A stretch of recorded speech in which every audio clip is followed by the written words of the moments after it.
Welcome to the tech geek junction. तो unit 2 का part 1 में हम लोग लगभग कहाँ तक कवर किए थे, मैक तक कवर किए थे। ठीक है, मैक में हम लोग ये सब समझे थे कि मैक में 6 ऑक्टेट होते हैं, 3 ऑक्टेट इधर और 3 ऑक्टेट इधर, और भी ऊपर बहुत सी चीज़ें हम लोग सीखे हुए थे। ठीक है, तो हम लोग इस चैप्टर में जो बचे हुए टॉपिक्स हैं, ठीक है, चैनल एलोकेशन से लेकर अप टू ब्रिजेस तक, ठीक है, और स्विचेस तक हम लोग आगे की कहानी ले जाएंगे। ठीक है, तो बात करते हैं हम लोग चैनल एलोकेशन में।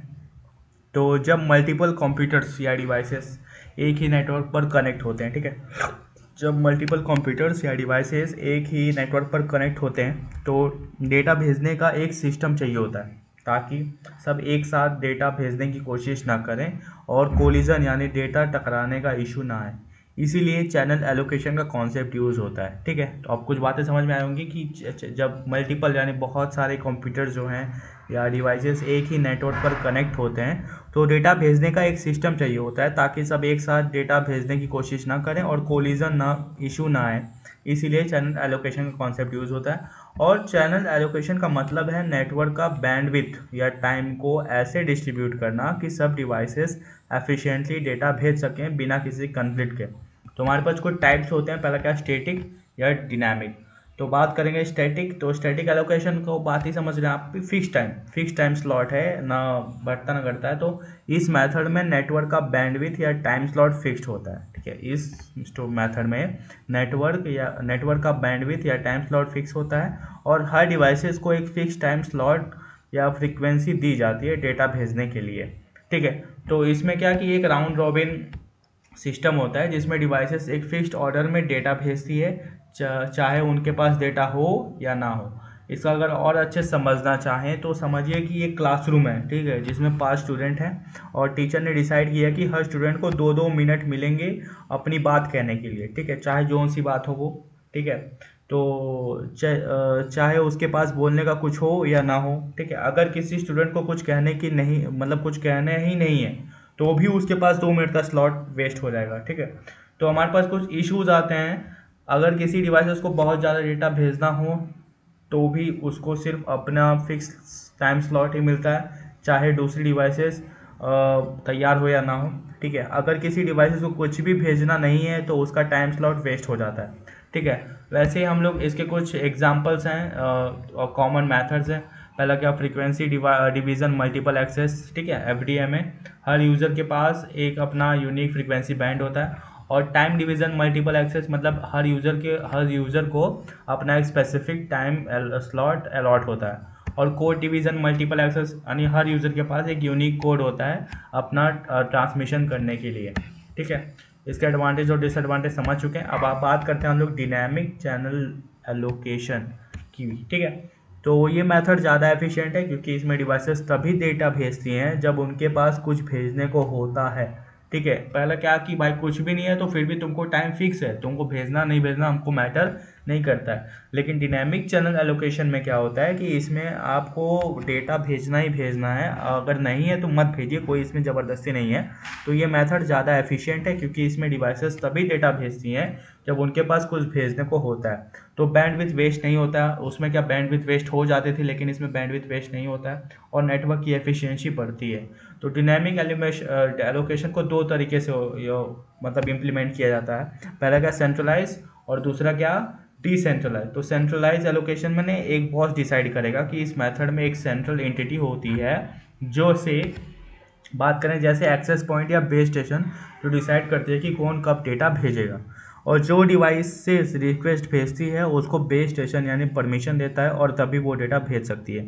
एग्जांपल की बात करें, सोचो एक ट्रैफिक सिग्नल है जो डिसाइड करेगा कि कौन सी डायरेक्शन किस गाड़ी में कब चले, मतलब कौन सी डायरेक्शन कहाँ जाएंगी। ठीक है, कौन गाड़ी कहाँ जाएगी। तो सिग्नल कंट्रोल करता है कि कौन पहले जाएगा और कौन बाद में, ताकि सब स्मूथली चल सकें बिना टकराने के। ठीक है, तो इसमें कुछ इश्यूज भी आती हैं हमारे पास। तो हमारे पास कुछ एग्जांपल्स भी हैं, जैसे आप डिनामिक एलोकेशन मेथड्स हैं। पहला क्या, एलोवा एक सिंपल रैंडम एक्सेस प्रोटोकॉल होता है जहाँ पर यूज़र जो होता है वो ट्रांसमिट करता है जब भी वो जो उसके पास डेटा होता है, और उसके पास मतलब जब डेटा हो तभी वो भेज सकता है। और CSM में डी अभी हम लोग आगे जाके पढ़ेंगे। ठीक है, इसका एडवांटेज यही है कि अगर सेंट्रल सिस्टम फेल हो गया तो पूरा नेटवर्क काम करना बंद कर देगा, ये डिसएडवांटेज है। ठीक है, नेटवर्क एक सिग्नल पॉइंट ऑफ फेलियर पे डिपेंडेंट हो जाता है। ठीक है, और फिर तो अगर हम बात करें ग्रुप डिस्कशन हो रहा है, जीडी क्या हो रहा है, ग्रुप डिस्कशन हो रहा है। ठीक है, ग्रुप डिस्कशन आप लोग भली भांति इसके परिचित होंगे। ठीक है, तो ग्रुप डिस्कशन हो रहा है जिसमें कोई भी किसी भी वक्त बोल सकता है, पर अगर दो लोग एक साथ बोलने लगे तो एक को रुकना पड़ता है और वो थोड़ी देर बाद फिर से बोल सकता है। ठीक है, तो इसमें कुछ ऐसा सिस्टम होता है कि अगर दो लोग एक साथ बोल रहे हैं तो एक को इसमें रुकना पड़ेगा कि भाई तू बोल ले, मैं बोल लेता हूँ बाद में, कोई दिक्कत नहीं है मेरे को। ठीक है, और फिर बात करेंगे हम लोग रैंडम एक्सेस की। तो जब रैंडम एक्सेस की बात आती है तो एक बार हम लोग इसको फिर से रिवाइज कर लेते हैं, आखिर हमने उसमें पढ़ा क्या चैनल एलोकेशन में। तो जब मल्टीपल यूज़र्स या डिवाइसेस एक ही नेटवर्क पे कनेक्ट होते हैं तो डेटा भेजने का एक सिस्टम चाहिए होता है ताकि सब एक साथ डेटा भेजने की कोशिश ना करें और इंटरफेरेंस ना हो। इसी प्रोसेस को चैनल एलोकेशन कहते हैं। तो ये दो तरीके से होता है, पहला क्या स्टैटिक चैनल एलोकेशन यानी फिक्स सिस्टम, और दूसरा क्या डायनामिक चैनल एलोकेशन मतलब फ्लेक्सिबल सिस्टम। तो स्टैटिक चैनल एलोकेशन में पहले से फिक्स होता है। इस सिस्टम में हर डिवाइसेस को एक फिक्स चैनल मिलता है, चाहे वो यूज़ करे या ना करे। इसके कुछ कैरेक्टरिस्टिक्स होते हैं यानी फीचर्स। पहला क्या प्री असाइंड चैनल होते हैं, हर डिवाइसेस को एक फिक्स चैनल या fix frequency time slot code या दिया जाता है। और दूसरा क्या प्रेडिक्टेबल सिस्टम, अगर यूज़र फिक्स है और नेटवर्क का लोड बराबर है तो यह सिस्टम सही काम करता है। और तीसरा क्या नो कोलिजन, क्योंकि हर डिवाइसेस को अलग अलग चैनल होता है तो कोई टकराव या कोलिजन नहीं होता। अब इसके कुछ एग्जांपल्स हैं, तो एग्जांपल की बात करें FDM यानी फ्रीक्वेंसी डिवीजन मल्टीपल एक्सेस, हर यूज़र को एक अलग फ्रीक्वेंसी बैंड दी जाती है। ठीक है, एग्जांपल की बात करें जैसे FM रेडियो स्टेशन, हर रेडियो स्टेशन अपनी अलग अलग फ्रीक्वेंसी पे चलता है, जैसे 98.3, 98.3 ऐसे कुछ करके होता है ना, बहुत फेमस है, उसका एक अपना अलग से फ्रीक्वेंसी बैंड है जो कि उसको दिया गया है। तो ये उसका एग्जांपल है। और दूसरा क्या है टाइम डिवीजन मल्टीपल एक्सेस, हर यूज़र को एक स्पेसिफिक टाइम स्लॉट दिया जाता है। एग्जांपल जैसे क्लासरूम डिस्कशन, टीचर हर स्टूडेंट को 2 मिनट टाइम देता है बोलने के लिए, फिर अगला स्टूडेंट बोलता है। और फिर CDMA की बात करें तो कोड डिवीजन मल्टीपल एक्सेस, हर यूज़र को एक यूनिक कोड दिया जाता है जो उसका डेटा रिकॉग्नाइज करने के लिए यूज़ होता है। ठीक है, एग्जांपल की बात करें तो पार्टी में लोग अगर एक ग्रुप हिंदी में बात कर रहा है और दूसरा इंग्लिश में तो दोनों एक साथ बात कर सकते हैं बिना डिस्टर्ब हुए। ठीक है, अब एडवांटेज की बात करें तो सीधा है, सिंपल और इजी टू इम्प्लीमेंट है, और नो डिले क्योंकि सबको अपना फिक्स चैनल मिलता है, और प्रेडिक्टेबल परफॉर्मेंस क्योंकि हर किसी के पास अपना फिक्स्ड बैंडविड्थ होता है। और डिसएडवांटेज की बात करें तो बैंडविड्थ वेस्ट होता है, अगर कोई यूज़र डेटा ना भेज रहा हो तो भी उसको चैनल खाली पड़ा रहता है। और लो ट्रैफिक में इनएफिशिएंट, अगर यूज़र कम है तो भी पूरा बैंडविड्थ डिवाइड होता है जो वेस्ट हो सकता है। अब बात करेंगे डायनामिक चैनल एलोकेशन में, जब ज़रूरत तभी मिलेगा। इस सिस्टम में चैनल तभी असाइन किए जाते हैं जब कोई यूज़र डेटा भेजना चाहता है। ठीक है, और ये ऑन डिमांड एलोकेशन मतलब होता है, इसके कुछ कैरेक्टरिस्टिक ये हैं कि ऑन डिमांड एलोकेशन, चैनल तभी असाइन होते हैं जब ज़रूरत हो। फ्लेक्सिबल सिस्टम, हर वक्त चेंजिंग ट्रैफिक कंडीशन को हैंडल कर सकता है। तीसरा क्या एफिशिएंट बैंडविड्थ यूज़ होता है, जो बैंडविड्थ खाली है वो दूसरे यूज़र को एलोकेट किया जा सकता है। इसके कुछ एग्जांपल हैं, पहला क्या एलोआ, यूज़र जब चाहे डेटा भेज सकता है, लेकिन अगर दो अलग एक साथ भेजेंगे तो कोलिजन होगा और दोबारा ट्राई करना पड़ेगा। एग्जांपल की बात करें तो व्हाट्सएप ग्रुप में मैसेज, सब लोग कभी भी मैसेज भेज सकते हैं, पर अगर दो लोग एक साथ भेजते हैं तो कभी कभी एक का मैसेज लेट पहुंचेगा या रीसेंड करना पड़ेगा। तो CSMA की बात करेंगे यानी कैरियर सेंस मल्टीपल एक्सेस, तो इसमें क्या होता है डिवाइस पहले चेक करती है कि चैनल फ्री है या नहीं है, अगर फ्री है तभी डेटा भेजती है। एग्जांपल की बात करें तो ट्रैफिक सिग्नल, अगर सिग्नल रेड है तो रुक जाओ और अगर ग्रीन है तो भाग जाओ, अगर कोई बिना देखे भागेगा तो एक्सीडेंट हो सकता है जिसको बोलेंगे कोलिजन। अब पोलिंग की बात करेंगे तो पोलिंग एक सेंट्रल कंट्रोलर होता है जो डिवाइसेस से पूछता है कि किस किस को डेटा भेजना है, फिर उसको परमिशन देता है। ठीक है, एग्जाम्पल की बात करें तो जैसे क्लासरूम में अटेंडेंस, टीचर एक एक स्टूडेंट से पूछता है कि कौन प्रेजेंट है, फिर जो प्रेजेंट होते हैं वो रिप्लाई करते हैं प्रेजेंट मैम या प्रेजेंट सर। ठीक है, वैसे मैम को ज़्यादा प्रेजेंट बोलते हैं। ठीक है, कभी कभी तो प्रेग्नेंट निकल जाता है गलती से, तो उसको कोई मैटर नहीं करेंगे। ठीक है, अब एडवांटेज की बात करें तो बैंडविड्थ वेस्ट नहीं होता है क्योंकि जो यूज़र डेटा भेजना चाहता है उसको ही चैनल मिलता है। ठीक है, तो हाई ट्रैफिक में बेटर परफॉर्मेंस क्योंकि डिमांड के अकॉर्डिंग रिसोर्सेज एलोकेट होते हैं, और फ्लेक्सिबल और स्केलेबल, नए यूज़र्स भी ईजिली कनेक्ट हो सकते हैं। अब डिसएडवांटेज की बात करें तो कॉम्प्लेक्सिटी ज़्यादा होती है क्योंकि हर बार रियल टाइम डिसीजन लेना पड़ता है। कोलिजन का रिस्क होता है, अगर एक साथ ज़्यादा लोग डेटा भेजने लगे थोड़ा डिले हो सकता है क्योंकि हर बार चैनल असाइन होने का वेट करना पड़ता है। अब हम बात करेंगे रैंडम एक्सेस की। तो रैंडम एक्सेस एंड CSMA, ठीक है, तो जब मल्टीपल डिवाइसेस एक ही कम्युनिकेशन चैनल शेयर करती है तो एक सिस्टम चाहिए होता है कि जो ये डिसाइड करे कि कौन डेटा भेजेगा और कब भेजेगा। तो रैंडम एक्सेस एक ऐसा सिस्टम है जिसमें कोई प्री डिफाइंड शेड्यूल नहीं होता। डिवाइसेस कभी भी डेटा भेज सकती हैं, पर अगर एक साथ मल्टीपल डिवाइसेस भेजने लगें तो कोलिजन हो सकता है। तो रैंडम एक्सेस यानी कोई फिक्स रूल जो चाहे जब चाहे कभी भी भेज सकता है। तो इस सिस्टम में किसी भी डिवाइस का कोई फिक्स प्रायोरिटी या डेडिकेटेड चैनल नहीं मिलता, हर डिवाइस जब चाहे तब भेज सकता है। इसके कुछ कैरेक्टरिस्टिक होते हैं। पहला क्या, नो फिक्स शेड्यूल, हर डिवाइसेस कभी भी डेटा भेज सकती है। और दूसरा क्या, कोलिजन हो सकता है, क्योंकि मल्टीपल डिवाइसेस एक साथ डेटा भेज सकती हैं तो टकराव मतलब कोलिजन हो सकता है।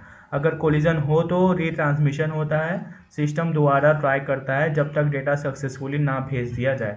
और फिर क्या, डिसेंट्रलाइज सिस्टम, कोई एक कंट्रोलिंग अथॉरिटी नहीं होती जो डिसाइड करेगा कि कौन भेजेगा। ठीक है, अब हमारे पास कुछ टाइप्स होते हैं। पहला क्या, रैंडम एक्सेस के 4 मेजर मेथड्स होते हैं।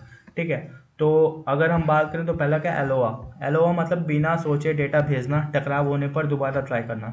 एलोआ एक सिंपल सिस्टम है जिसमें हर डिवाइसेस बिना किसी परमिशन के डेटा भेज सकती है। अगर 2 डिवाइसेस एक साथ भेजती है तो कोलिजन हो जाता है और दोबारा ट्राई करना पड़ता है। एग्जांपल की बात करें तो अगर आप ट्रैफिक सिग्नल पर बिना देखे रोड क्रॉस कर रहे हो तो अगर एक और बंदा भी बिना देखे क्रॉस करेगा तो टकराव यानी कोलिजन होगा, जिससे एक्सीडेंट होगा और खून पूरा बिखर जाएगा। ठीक है, तो फिर दोनों को वापस जाकर दोबारा ट्राई करना पड़ेगा। अब वापस कैसे करेंगे, एक ही बार भाई लड़ सकते हैं ना, अब फिर भी कर सकते हैं। अब एग्जांपल दे रहे हैं तो समझा रहे हैं। तो एक बार अगर एक्सीडेंट हो गया तो दोबारा ऊपर जाके स्वर्ग में अपना ट्राई करेंगे कि दोबारा हम लोग लड़ें। ठीक है, और सैटेलाइट कम्युनिकेशन सिस्टम की बात करें क्योंकि वहाँ एक सेंट्रलाइज सिस्टम नहीं होता है। ठीक है, अब CSMA या CA की बात, अब ये इसको हम डायग्रामेटिकली समझेंगे। CSMA CA और CSMA CD, कोलिजन अवॉइडेंस और कोलिजन डिटेक्शन। ठीक है, तो CSMA की बात करें तो पहले चेक करो फिर भेजो। ठीक है, पहले इस्तेमाल करें फिर विश्वास करें। ठीक है, घड़ी पहले चेक करो फिर भेजो। एलोआ में कोलिजन काफ़ी ज़्यादा होता है, इसलिए CSMA का कॉन्सेप्ट आया। CSMA का मतलब है कैरियर सेंस मल्टीपल एक्सेस, जो ये इंश्योर करता है कि पहले चेक करो कि चैनल फ्री है या नहीं है, फिर डेटा भेजो। ठीक है, तो एग्जांपल की बात करें तो एक लिफ्ट का एग्जांपल लेते हैं। अगर लिफ्ट खाली है इसका मतलब चैनल फ्री है, तो सीधा चढ़ जाओ। किसके ऊपर, लिफ्ट के ऊपर, यानी डेटा भेजो। अगर लिफ्ट फुल है यानी चैनल बिजी है, तो रुक जाओ और वेट करो, मतलब इंतजार करो।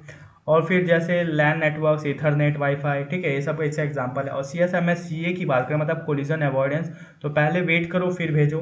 वायरलेस नेटवर्क के लिए एक और बेटर वर्जन आया है CSMA CA यानी कोलिजन अवॉइडेंस। इसमें सिर्फ चैनल चेक करने ही नहीं बल्कि एक रैंडम वेट टाइम भी लगाया जाता है, ताकि अगर एक साथ 2 डिवाइसेस भेजने लगें तो दोनों एक दूसरे का वेट कर सकें।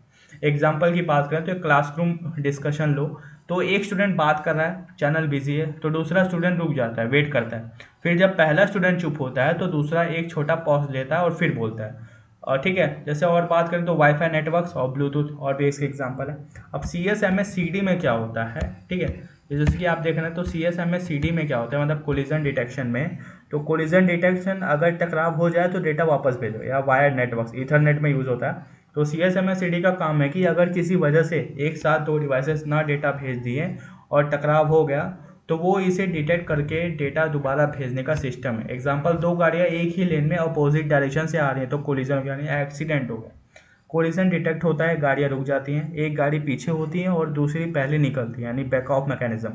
फिर जो गाड़ी रुकती हैं वो आगे बढ़ती हैं, जैसे रिट्राई मैकेनिज्म। ठीक है, और फिर अगर CSMA CD और CSMA CA को हम लोग डायग्रामेटिकली समझें, ठीक है, तो हम लोग चलिए अब दोनों डायग्राम को ब्रेक डाउन करके देखते हैं। पहला CSMA CA यानी कोलिजन अवॉइडेंस। ठीक है, तो ये यहाँ देख रहे हैं अब इसका पर्पस क्या है, तो डेटा कोलिजन को अवॉइड करना, स्पेशली वायरलेस नेटवर्क्स में जहाँ कोलिजन डिटेक्ट करना मुश्किल होता है। ठीक है, तो पहला इसमें क्या कि set back off to zero. पहले हम लोग क्या करेंगे, स्टार्ट से आएंगे, set back off to zero. Transmission start करने से पहले डिवाइस बैक ऑफ टाइम को 0 से सेट करते हैं। ठीक है, फिर परसिस्टेंट स्ट्रेटेजी में जाएंगे तो डिवाइस चेक करता है कि चैनल फ्री है या बिजी है, और फिर वेट IFG टाइम, ठीक है, यानी इंटर फ्रेम स्पेस टाइम। अगर चैनल बिजी है तो एक वेट पीरियड होता है जिसको हम IFG टाइम बोलते हैं, और फिर wait for the random time. Channel free होने के बाद डिवाइस एक रैंडम टाइम के लिए वेट करता है, ये कोलिजन प्रोबेबिलिटी का काम करता है। और फिर सेंड द फ्रेम, ठीक है, रैंडम टाइम के बाद डेटा फ्रेम भेजता है। Set a timer, timer set होता है कि ताकि ट्रांसमिशन सक्सेसफुल है या नहीं ये कंफर्म करे। और फिर ACK यानी acknowledgement receive before time out. अगर रिसीविंग डिवाइसेस से एक्नॉलेजमेंट सिग्नल मिलता है तो ट्रांसमिशन सक्सेसफुल है, अगर नहीं मिला तो बैक ऑफ टाइम को इंक्रीमेंट करो, ठीक है, बैक ऑफ टाइम को इंक्रीमेंट करो, ठीक है, अगर मिल गया तो सक्सेस, अगर नहीं मिला तो बैक ऑफ टाइम को इंक्रीमेंट करो, ठीक है। और प्रोसेस रिपीट होता है जब तक सक्सेस ना मिले, ठीक है, पूरा चलता रहेगा, ठीक है। इमेजिन करो तुम एक लाइब्रेरी में हो, ठीक है, आजकल लाइब्रेरी में बहुत पढ़ाई होती है, ठीक है, तो इमेजिन करो तुम एक लाइब्रेरी में हो और किसी बुक को रेफरेंस के लिए लेना चाहते हो, तो तुम देखते हो कि बुक रैक पर है या नहीं है, यानी चैनल चेक, ठीक है। तो अगर बुक किसी और के पास है तुम वेट करते हो, जिसको बोलेंगे हम IFS वेट, जिसको बोलेंगे IFG टाइम, ठीक है। और जब बुक फ्री होती है तो तुम अपने टर्न का वेट करते हो ताकि सब ऑर्डरली यूज़ कर सकें, इसको बोलते हैं रैंडम बैक ऑफ, ठीक है। तुम बुक मिलते ही और तुम यूज़ करने लगते हो, उसको बोलेंगे डेटा सेंड सक्सेसफुली। और अगर बुक किसी ने वापस नहीं की तो तुम वेट करते हो और फिर ट्राई करते हो कि पूरा प्रोसेस हमें वापस मिले, ठीक है। फिर से जाते हो घर जाके सोचो कि भाई कल फिर चलते हैं, क्या पता उसने रिटर्न कर दिया और पूरा प्रोसेस फिर से रिपीट होने लगेगा, ठीक है। तो इसका एडवांटेज यही कि वायरलेस नेटवर्क के लिए इफेक्टिव है, जो जहाँ कोलिजन डिटेक्ट नहीं करते और कोलिजन अवॉइड होती है। और डिसएडवांटेज ये कि लेटेंसी बढ़ जाती है ड्यू टू वेटिंग, ज़्यादा वेट करेंगे तो भाई पढ़ नहीं पाएंगे ना और सेमेस्टर में फेल हो जाएंगे, तो इसलिए बुक लाइब्रेरी सिस्टम का इसमें एग्जांपल अच्छा है। अब हम CSMS-CD की बात करेंगे, तो CSMS-CD यानी कोलिजन डिटेक्शन, इसका पर्पस है कि वायर्ड नेटवर्क्स में डेटा कोलिजन को डिटेक्ट करना और रिजॉल्व करना, ये प्रोटोकॉल डेटा करेक्शन से बचाता है। इसमें कुछ एग्जाम्पल हैं, पहला क्या, स्टार्ट में गए और फिर set back off to zero. Transmission start होने से पहले डिवाइसेस का बैक ऑफ टाइम ज़ीरो होता है, ये बात आप याद रखेंगे। और फिर क्या, परसिस्टेंट स्ट्रेटेजी में आए तो डिवाइसेस चेक करता है कि चैनल फ्री है या बिजी है, और फिर जैसे ही चेक करेगा फिर इसके बाद आता है फ्रेम भेज देगा, अगर चैनल फ्री हो तो डेटा सेंड होता है। और फिर कोलिजन, अगर दो डिवाइसेस साइमल्टेनियसली डेटा भेजते हैं तो कोलिजन डिटेक्ट होती है, ठीक है। और फिर सेंड जैम सिग्नल, अगर यस है तो सीधा भेजेगा जैम सिग्नल के पास, अगर नो है तो सक्सेस, ठीक है। तो कोलिजन डिटेक्ट होने पर डिवाइसेस एक जैम सिग्नल भेजता है, ये सिग्नल दूसरी डिवाइसेस को बताता है कि कोलिजन हुई है। और फिर increment back off, devices back off time को इंक्रीमेंट करता है। और फिर जाता है wait for back off time, devices randomly wait करते हैं और फिर से ट्राई करते हैं। अब सक्सेस क्या, प्रोसेस तब तक रिपीट होता है जब तक डेटा सक्सेसफुल ना हो जाए और बैक ऑफ लिमिट क्रॉस ना हो। तो अगर हम और अच्छे समझना चाहें तो सोचो एक ऑफिस कैंटीन में है, कैंटीन में एक ही काउंटर है और सब लोग अपने लंच ऑर्डर करना चाहते हैं, तो सब लोग देखते हैं कि काउंटर फ्री है या नहीं है चैनल सेंस में। तो अगर एक ही टाइम पर दो लोग काउंटर पर पहुंचते हैं तो दोनों रुकते हैं और एक ही सिग्नल भेजते हैं कि कोलिजन हुई, यानी जैम सिग्नल जिसको बोलते हैं, ठीक है। तो फिर दोनों अपने टर्न के लिए रैंडम टाइम तक वेट करते हैं, यानी इंक्रीमेंट बैक ऑफ। जब काउंटर फ्री होता है तब एक पर्सन ऑर्डर करता है और प्रोसेस सक्सेसफुल होता है, ठीक है। इस तरह से हम लोग CSMS-CD और CSMS-CA प्रोसीजर को अच्छे से समझ लिए। अब हम बात करेंगे FDDI, ठीक है, फाइबर डिस्ट्रीब्यूटेड डेटा इंटरफेरेंस, ठीक है। तो फाइबर डिस्ट्रीब्यूटेड डेटा इंटरफेरेंस एक हाई स्पीड नेटवर्किंग प्रोटोकॉल है जो प्राइमरली लोकल एरिया नेटवर्क्स और मेट्रोपॉलिटन एरिया नेटवर्क्स के लिए यूज़ होता है, ठीक है। इसमें जो है ऑप्टिकल फाइबर ट्रांसमिशन मीडियम होता है और ये डुअल रिंग टोपोलॉजी को फॉलो करता है जो नेटवर्क को रिलायबल बनाता है। इसके कुछ फीचर्स हैं, तो पहला क्या, हाई स्पीड। FDDI की स्पीड 100 मेगाबाइट पर सेकेंड होती है जो ट्रेडिशनल ईथरनेट से काफ़ी फास्ट होती है, ठीक है। और फिर क्या, dual ring topology, fault tolerance के लिए दो रिंग्स होती है, प्राइमरी और सेकेंडरी। अगर एक रिंग फेल हो जाए तो दूसरी रिंग यूज़ होती है। और फिर तीसरा क्या, long distance support, FDDI 200 kilometre तक डेटा ट्रांसमिट कर सकता है। और फिर चौथा क्या, लार्ज नोड सपोर्ट, एक FDDI नेटवर्क में 1000 डिवाइसेस तक कनेक्ट हो सकते हैं। और पांचवा क्या, token passing, media access control के लिए टोकन पासिंग का मेथड यूज होता है जो कोलिजन अवॉइड करता है। अब FDDI आर्किटेक्चर, एफडीडीआई का आर्किटेक्चर डुअल रिंग टोपोलॉजी पर बेस्ड होता है, प्राइमरी रिंग और secondary ring. Primary ring data transmit करने के लिए यूज होता है, सेकेंडरी रिंग बैकअप के रूप में काम करता है जब प्राइमरी रिंग फेल हो जाए। एग्जाम्पल की बात करो तो इमेजिन करो तुम्हारी सोसाइटी में दो पैरेलल रोड्स हैं, एक रोड पर सभी कार चल रही हैं यानी प्राइमरी रिंग, लेकिन अगर किसी वजह से वो रोड ब्लॉक हो जाए तो ट्रैफिक ऑटोमेटिकली दूसरी रोड पर शिफ्ट हो जाती है, जिसको कहते हैं सेकेंडरी रिंग। अब इसका वर्किंग देखते हैं तो टोकन सर्कुलेशन सबसे पहला वर्किंग में आता है। नेटवर्क में एक स्पेशल पैकेट यानी टोकन सर्कुलेट करता है। और फिर क्या, टोकन एक्सेस सिर्फ वही डिवाइसेस डेटा भेज सकती हैं जो टोकन होल्ड करती हैं। और फिर डेटा ट्रांसमिशन, डेटा भेजने के बाद वो नेटवर्क में सर्कुलेट करता है जब तक डेस्टिनेशन डिवाइसेस तक न पहुंच जाए। और फिर data reception, destination devices data copy करती है और मार्क करता है कि रिसीव्ड। और फिर टोकन रिलीज, ठीक है, सेंडर डिवाइस डेटा नेटवर्क से रिमूव करता है और टोकन को फ्री कर देता है ताकि दूसरे डिवाइसेस यूज़ कर सकें। तो समझो कि एक सोसाइटी के मेन गेट से सिर्फ एक डिलीवरी बॉय को एंट्री मिलती है जिसको बोलते हैं टोकन। वो डिलीवरी करता है और वापस टोकन लेकर सोसाइटी के गेट से बाहर निकलता है। दूसरा डिलीवरी बॉय तभी एंट्री करेगा जब टोकन फ्री हो। इस सिस्टम ऑर्गेनाइज और कोलिजन फ्री होता है, मतलब कोलिजन नहीं हो सकता, एक्सीडेंट वगैरह। तो इसके कुछ एडवांटेज क्या, हाई स्पीड, फॉल्ट टॉलरेंस, और डिसएडवांटेज महंगा होता है भाई, ठीक है।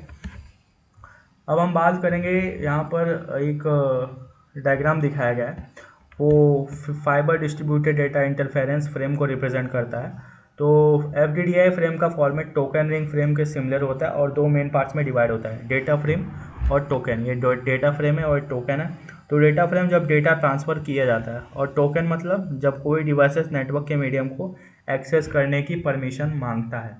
तो डेटा फ्रेम का स्ट्रक्चर देख रहे हैं, तो डेटा फ्रेम का काम एक्चुअल डेटा को भेजना होता है और ये मल्टीपल फीड्स में डिवाइड है। पहला क्या, प्रीएम्बल, ये फ्रेम का स्टार्टिंग पोर्शन है, सिंक्रोनाइजेशन के लिए यूज़ होता है ताकि डिवाइसेस समझ सके कि फ्रेम आ रहा है। एग्जांपल करो कि इमेजिन करो कि एक ट्रेन स्टेशन में व्हिसल बजाना प्रीएम्बल है जो सिग्नल देता है कि ट्रेन आने वाली है, ठीक है। और फिर स्टार्ट डेलीमीटर मतलब कि फ्रेम की स्टार्टिंग बाउंड्री को डिफाइन करता है। इसके बाद एक्चुअल डेटा और कंट्रोल इन्फॉर्मेशन शुरू होता है। और फिर आता है फ्रेम कंट्रोल, इस फ्रेम की टाइप का इन्फॉर्मेशन होता है, ठीक है, ये बताता है कि फ्रेम एक टोकन है या एक डेटा फ्रेम। और फिर आता है डेस्टिनेशन एड्रेस, जिस डिवाइस को डेटा भेजना है उसका एड्रेस। एग्जांपल, किसी लेटर पर टू एड्रेस लिखना। और फिर सोर्स एड्रेस, सेंडर डिवाइसेस का एड्रेस जो डेटा भेज रहा है। और इसी तरह से डेटा, ये एक्चुअल डेटा होता है जो भेजना होता है। एफसीएस यानी एरर डिटेक्शन के लिए यूज़ होता है ये। और एंड डेलीमीटर यानी फ्रेम की एंडिंग बाउंड्री डिफाइन करता है। और फ्रेम स्टेटस मतलब इस फील्ड से ये पता चलता है कि फ्रेम सक्सेसफुली प्रोसेस है या नहीं है। अब ये टोकन का स्ट्रक्चर देखें तो इसमें प्रीएम्बल, स्टार्ट, फ्रेम और एंड, मतलब ये चीज़ें दी गई। तो डेटा फ्रेम एक्चुअल डेटा का कैरियर है और टोकन जो हो एक्सेस परमिशन देने के लिए, ताकि एक टाइम पर एक ही डिवाइस डेटा भेजने और कोलिजन ना हो, ठीक है। तो इस तरीके से हम लोग इसका भी फिगर समझ चुके हैं। अब हम लोग लास्ट टॉपिक में आ गए हैं, हमारे link layer, switches and bridges, ठीक है। तो लिंक लेयर, स्विचेस और ब्रिजेस ओएसआई मॉडल का डेटा लिंक लेयर 2 पर काम करता है। इनका मेन काम मल्टीपल नेटवर्क सेगमेंट्स को कनेक्ट करना और मैक एड्रेस के बेसिस पर फ्रेम्स को फॉरवर्ड करना है। इसको एक सिंपल ट्रैफिक सिस्टम की तरह समझते हैं जहां ब्रिजेस और स्विचेस ट्रैफिक कंट्रोल और डायरेक्शन प्रोवाइड करते हैं, ठीक है। अगर हम ब्रिजेस की बात करें तो ब्रिज जो है वो एक डिवाइस है जो दो या ज़्यादा लैन सेगमेंट्स को कनेक्ट करता है और मैक एड्रेस के बेसिस पर ट्रैफिक को फिल्टर करता है, ठीक है। और मैक एड्रेस टेबल मतलब काम कैसे करता है, अगर बात करें तो पहले क्या, मैक एड्रेस टेबल मेंटेन करना। ब्रिज कनेक्टेड डिवाइसेस के मैक एड्रेस को लर्न करता है और एक टेबल में स्टोर करता है। एग्जांपल करो कि समझो एक टॉल प्लाजा है जो हर व्हीकल का लाइसेंस, प्लेट नंबर और डायरेक्शन को रिकॉर्ड करता है। और फिर ट्रैफिक फॉरवर्ड करना, अगर डेस्टिनेशन का मैक एड्रेस ब्रिज के टेबल में हो तो फ्रेम उस पर्टिकुलर सेगमेंट पर फॉरवर्ड होता है। अगर मैक एड्रेस अननोन हो तो फ्रेम सभी पोर्ट्स पर ब्रॉडकास्ट होता है। एग्जांपल की बात करूँ तो टॉल प्लाजा पे अगर किसी व्हीकल के डेस्टिनेशन क्लियर है तो उसको सीधा उस लेन में भेजा जाता है, अगर अनक्लियर हो तो व्हीकल सभी लेन्स में चेक होती हैं, ठीक है। तो हमारे पास कुछ टाइप्स ऑफ ब्रिजेस होती हैं, ट्रांसपेरेंट, सोर्स रूटिंग और ट्रांसलेशन ब्रिज। तो ट्रांसपेरेंट ब्रिज क्या मतलब कि ऑटोमेटिकली मैक एड्रेस लर्न करता है और किसी कॉन्फ़िगरेशन की ज़रूरत इसमें नहीं होती। एग्जांपल की बात करें तो ऑटोमेटिक ट्रैफिक सिग्नल सिस्टम जो हर डायरेक्शन का डेटा अपने आप अपडेट करता है। और सोर्स रूटिंग ब्रिज में क्या होता है कि पाथ प्रीडिफाइन होता है, मेनली टोकन रिंग नेटवर्क्स में यूज़ होता है। एग्जांपल, एक कुरियर सर्विस जो पैलेट से डिसाइड करता है कि पैकेज किस रूट से जाएगा। अब ये ट्रांसलेशन ब्रिज क्या करता है कि डिफरेंट प्रोटोकॉल्स के बीच कम्युनिकेशन के लिए यूज़ होता है। Example, Ethernet to token ring. और एग्जांपल की बात करें तो एक ट्रांसलेटर जो इंग्लिश से हिंदी में और वाइस वर्सा ट्रांसलेट करता है, ये ट्रांसलेटर का काम है, ठीक है। और फिर अगर हम फिर लिंक लेयर स्विचेस की बात करें तो ये जिस तरह से डायग्राम देख रहे हैं, डायग्राम बना के आप अपनी कॉपी और इन्फॉर्मेटिव दिखा सकते हैं। यहाँ लैन 1, लैन 2, लैन 3 दिखाया गया और ये ब्रिज है B1, ठीक है, जो कि कनेक्शन का काम कर रहा है। और देख रहे हैं आप बीच में कुछ गैप नहीं, तो हम लोग ब्रिज लगा के लैन 2 से लैन 3 जंप कर पा रहे हैं। अब हमारे हम लिंक लेयर स्विचेस, तो लिंक लेयर स्विच एक एडवांस ब्रिज है जो मल्टीपल पोर्ट्स और हायर एफिशिएंसी प्रोवाइड करता है और ये ज़्यादा पावरफुल है और बेटर परफॉर्मेंस देता है। इसके कुछ फीचर्स होते हैं, तो फीचर्स ये हैं कि डेडिकेटेड कनेक्शंस, हर पोर्ट के लिए अलग कनेक्शन होता है जो कोलिजन को अवॉइड करता है। एग्जांपल की बात करें तो एक होटल जहां हर रूम के लिए सेपरेट वाईफाई राउटर एलोकेटेड होता है। और फिर क्या, fast frame forwarding, store and forward, frame को कम्प्लीटली रिसीव करके एरर चेक करता है फिर फॉरवर्ड करता है। और फिर क्या, कट थ्रू, फ्रेम का इनिशियल पोर्शन चेक करके फॉरवर्ड करता है जो स्पीड बढ़ाता है। एग्जाम्पल की बात करें तो एक कुरियर सर्विस जो स्मॉल पार्सल को तुरंत प्रोसेस कर लेती है, कट थ्रू, और बल्कि पार्सल को थॉरोली चेक करने के बाद फॉरवर्ड कर दिया, यानी स्टोर एंड फॉरवर्ड। अब लर्निंग ब्रिज की बात करें तो लर्निंग ब्रिज एक ट्रांसपेरेंट ब्रिज है जो अपने आप मैक एड्रेस टेबल मेंटेन करता है। अब काम कैसे करता है, तो मैक टेबल एम्प्टी होती है, जब नए डिवाइसेस कनेक्ट होते हैं तब स्टार्टिंग में कोई रिकॉर्ड नहीं होता और फ्रेम रिसीव होना, जब ब्रिज पे एक फ्रेम आता है तो वो सेंडर का मैक एड्रेस रिकॉर्ड करता है और उससे लिंक करता है। तो बात करो तो एक सिक्योरिटी गार्ड जो हर नए विजिटर को नेम और एंट्री गेट रिकॉर्ड करता है। फ्रेम फॉरवर्ड करना, अगर डेस्टिनेशन मैक एड्रेस टेबल में हो तो फ्रेम को उस पोर्ट पर भेजता है जहां अननोन हो तो सभी पोर्ट्स पर फ्रेम ब्रॉडकास्ट होता है, ठीक है। तो इसी तरह से ये हमारा लर्निंग ब्रिज है, ठीक है। आप ब्रिज का ऐसे बना सकते हैं अपनी कॉपी इंफॉर्मेटिव दिखाने के लिए, ठीक है। अब हमारा एडवांटेज और डिसएडवांटेज की बात करें तो एडवांटेज में अननेसेसरी ट्रैफिक कम होती है, ठीक है। और डिसएडवांटेज की बात करें तो लूप्स की प्रॉब्लम। अब स्पैनिंग ट्री एल्गोरिथम क्या होता है कि नेटवर्क लूप्स को प्रिवेंट करता है जो कि ब्रिजेस और स्विचेस की वजह से हो सकते हैं। ये इंश्योर करता है कि किसी भी दो नोड्स के बीच एक ही इफेक्टिव पाथ होगा, ठीक है। इसका वर्किंग क्या होता है, पहला क्या, रूट ब्रिज सिलेक्शन, सबसे लोएस्ट और ब्रिज आईडी वाला ब्रिज रूट बन जाता है, ठीक है। और फिर क्या, पाथ कॉस्ट कैलकुलेशन, हर ब्रिज रूट तक के पाथ की कॉस्ट कैलकुलेट करता है। और फिर क्या, ब्लॉक रिडंडेंट लिंक्स, जो पाथ्स हायर कॉस्ट वाले होते हैं उनको ब्लॉक कर दिया जाता है। और फॉरवर्डिंग डेटा, सिर्फ शॉर्टेस्ट और एक्टिव पाथ्स यूज होते हैं। और रिकैलकुलेशन ऑन फेलियर, अगर एक लिंक फेल हो जाए तो एसटीएन नए पाथ्स कैलकुलेट करता है, ठीक है। तो इस तरह से एडवांटेज और डिसएडवांटेज की बात करें तो एडवांटेज क्या होता है, लूप प्रिवेंशन, नेटवर्क में इनफाइनाइट लूप्स को प्रिवेंट करता है। और डिसएडवांटेज लेटेंसी, अगर एल्गोरिदम कैलकुलेट करने में टाइम लेता है ये। तो इस तरह से हम लोग का चैप्टर 2 भी पूरी तरह से समाप्त होता है, ठीक है। हम लोग इसमें हर एक टॉपिक और हर एक डायग्रामेटिकली अच्छे से समझे हैं और टू द सिलेबस और टू द एग्जामिनेशंस के लिए भी इम्पॉर्टेंट है जो कि कॉम्पिटिटिव प्रोग्रामिंग में आते हैं, ठीक है, कॉम्पिटिटिव कोडिंग में आते हैं या फिर कॉम्पिटिटिव एग्जामिनेशन में आते हैं जैसे गेट, सेट, पैट, ठीक है। उसके लिए भी ये वीडियो यूज़फुल है, ऐसा नहीं कि सिर्फ ये ट्यूब के लिए ये इम्पॉर्टेंट है, ठीक है। आप अगर पढ़ेंगे तो मे बी आपको इससे क्वेश्चंस मिलेंगे, ठीक है। और ये अगर एग्जामिनेशन में अगर आप अपने आंसर्स ऐसे लिखते हैं पॉइंट वाइज, ठीक है, तो आपको वेलबिंग है और आपको मार्क्स मिलेंगे।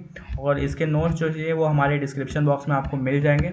और so till then keep learning and keep watching and keep growing the tech geek junction. Thank you.